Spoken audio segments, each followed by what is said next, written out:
afternoon, everyone, and welcome to the Power of I Avatar Conference.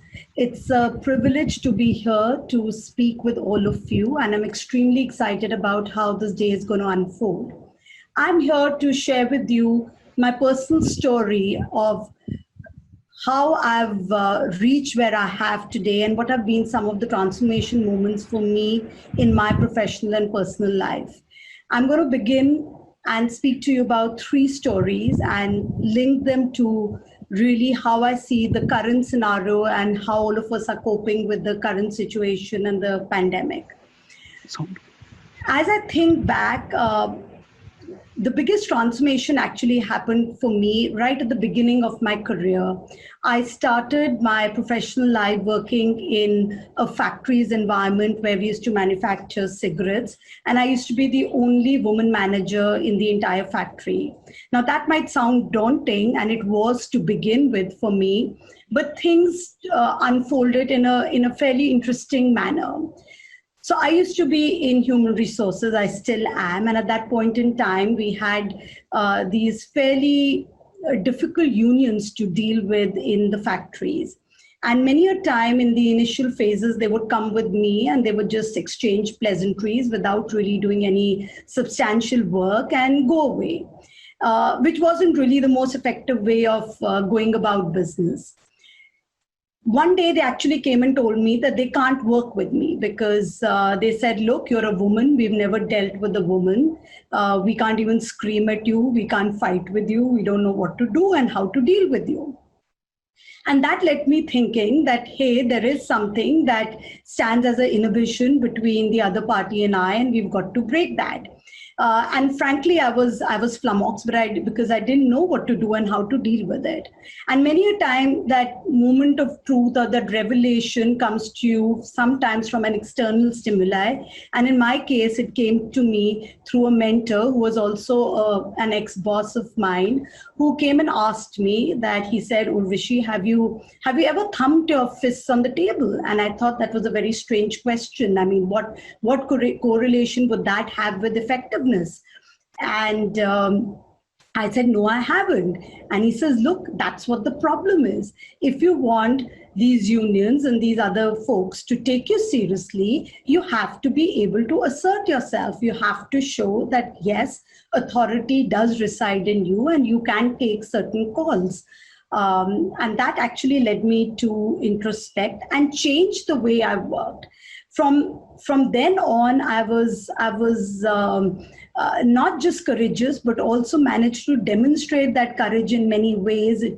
Sometimes it was a lot of collaboration most of the time, but many a time it was an all-out confrontation which would happen. And I think when the union started seeing me operate in a different way and pretty much at their level, I think it changed the entire stand, and they were extremely, extremely comfortable dealing with me. And we did some of the most complex sorts of work in terms of signing long-term agreements, settling court cases, doing out-of-court settlements, and the works in terms of a very, very fulfilling journey that ended around 6 or 7 years later.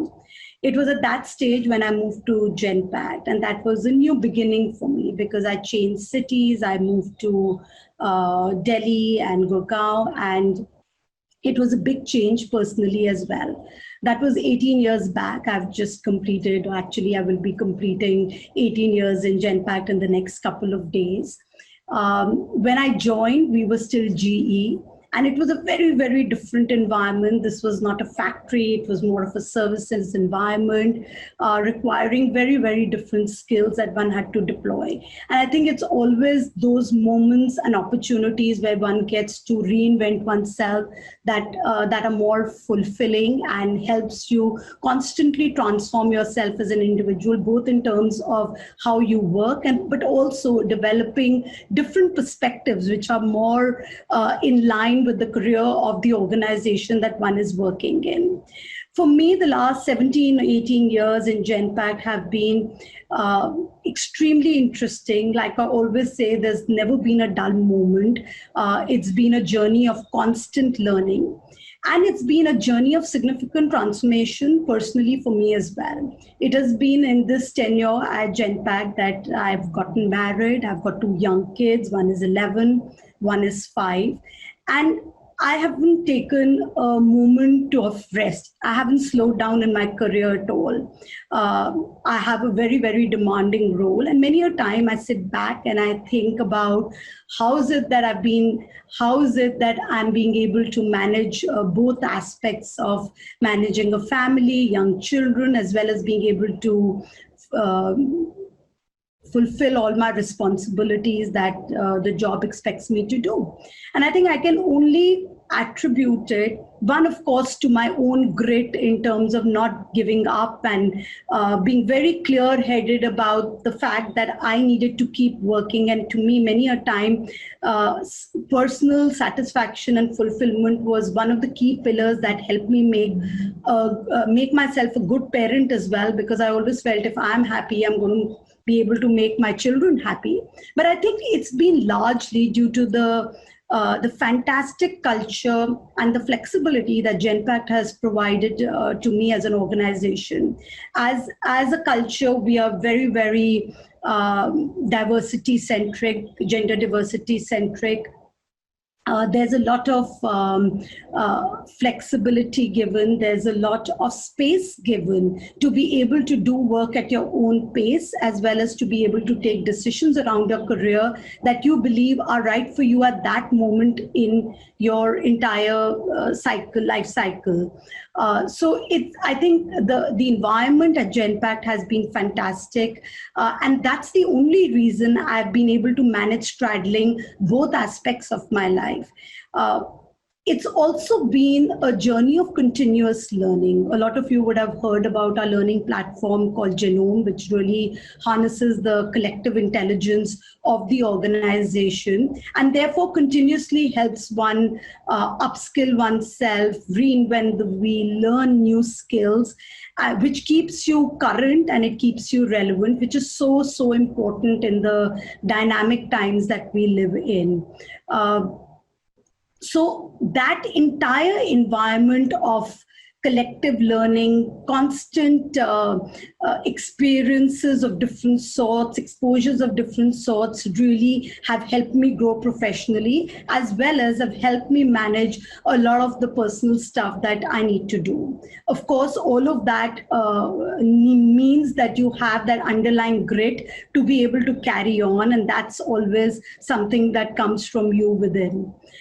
If I were to fast forward and look at the current situation, I think this has been another huge transformation for me, both personally as well as I think for everyone in professional and the personal spheres. As we think through how this pandemic broke upon us, I think all of us were pretty much unprepared. I surely was unprepared. I never expected that the government is going to declare a lockdown, of the sort it did in such a short span of time. As an organization, we were unprepared. And suddenly we had to, as being part of the core team, suddenly enable the 95,000 people that we have globally to move to work from home without any disruption to client delivery. But I think what was very telling for me personally was that as an organization, we were so clear about putting our employees first and foremost, above everything else. I think there were instances where we actually stood up and said, no, we are not going to call our employees to office and we will wait for them to be enabled to work from home, even if it meant that there is a revenue loss, because we were so clear that our employees' welfare and health and safety came before anything else.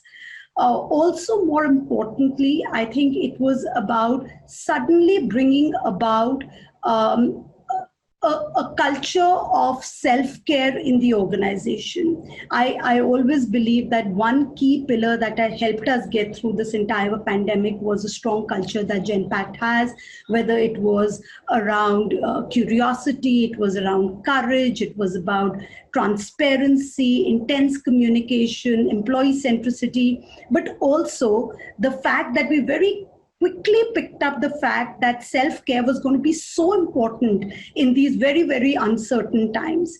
And I'm going to talk to you a little bit about what we did that you might find pertinent to really overcome this entire pandemic. As we realized, stress levels increased many-fold amongst our employees the moment they started working from home for a longish period of time.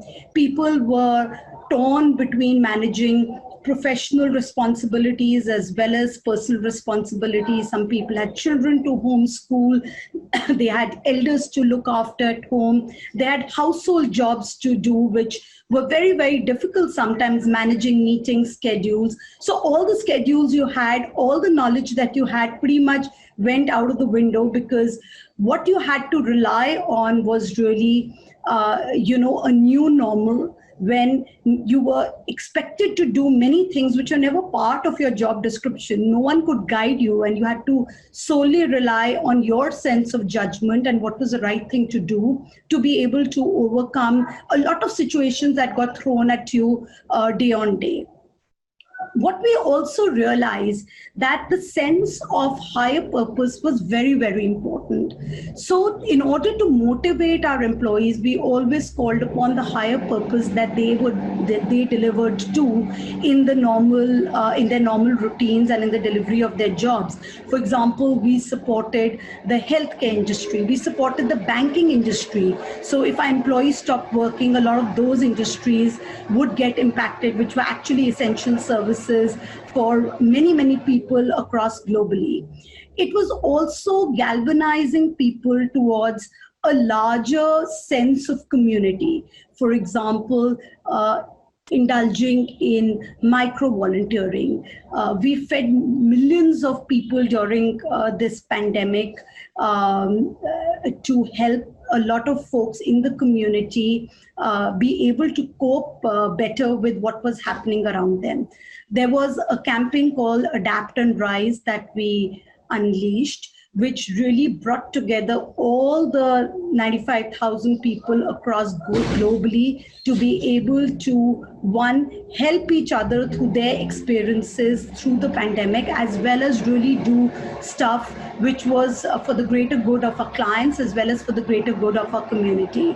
I think all through this entire pandemic, there were a couple of lessons that stayed with me. And many a time I think back and say, hey, this was something I've never learned till today professionally. I think one key learning was that we found a lot of new heroes. So it's interesting, but when situations and circumstances change around you, it calls upon you to leverage certain different skills that are required at that point in time. So for example, there were many performers that we felt were middling performers, and suddenly these people became heroes just by the sheer professional resilience as well as the tenacity that they displayed through this entire pandemic. So I think that was really, really fantastic and fascinating. And it was also seeing people rise above and beyond to be able to go out, help their peers, help their family members, help the community during these very, very tough times. And many a time you sit back and one thinks that, hey, how did we manage getting all this done? And if you had asked me this 3 or 4 months back, I would have had maybe lots of self-doubts. But I think the key learning really for me was to always rely on my own sense of judgment and my own sense of self-belief to be able to navigate the organization through these rather dynamic times. And I think that's going to continue for all of us as leaders going forward. To really come back to some key things that always stay with us through our professional and personal life. I always feel that if you have a well entrenched sense of self-confidence and belief, which guides your values, which guides your actions, which gives you the courage to be able to do and achieve what you believe is right, both professionally, personally, for the community, and you're able to give back, that is a big difference that as individuals we can make to the rest of the organization, to the society, and to our families at large. These are tough times calling for a lot of innovative solutions, both personally, professionally, that one has to deploy to cope. But it's always a sense of optimism and positivity that I get driven by, to say, hey, this time too shall pass, and to just dig your heels in and say, hey, we just go through, weather this phase, and there will be brighter days ahead. So with that, I'm going to thank all of you for giving me a patient listening and wish you a very, very successful conference. Thank you.